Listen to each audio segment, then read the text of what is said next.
from my perspective, when it comes down for acting as a seller's agent, and we're looking at actually big ticket items. So things that need to be in working order upon possession would be things like furnace, water heater,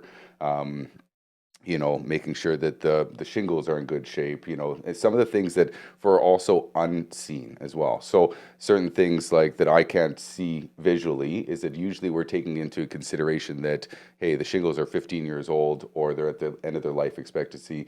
We're already, from a buyer's perspective, is that we're already negotiating that into our Right. price. So right? you're looking at the same thing on the seller side. So then, on the or seller, you expect it from them. so I think it'd be the unforeseen things that are coming up. If maybe there's a cracked heat exchanger, like I said, the water heater's not working properly. Maybe there is a leak in some of the plumbing that needs to be addressed. Those are the kind of things that I would be looking at and saying, legally, is it from our documentation? Is it, mechanical items have to be in working order upon possession, right? It doesn't mean that have to be in top working order, but they have to be in working order, right? So those are the big things that I'm looking at when it comes down to it from a seller's perspective.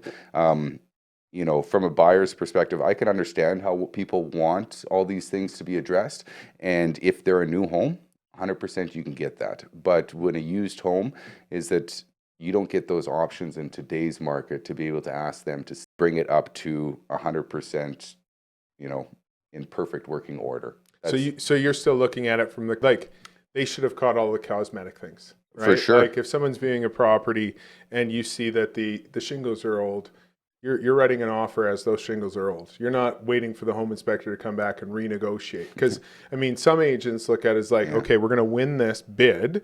We're going to bid way over list, but then don't worry, we'll come back and negotiate after the fact. But as the listing agent, what would you tell me?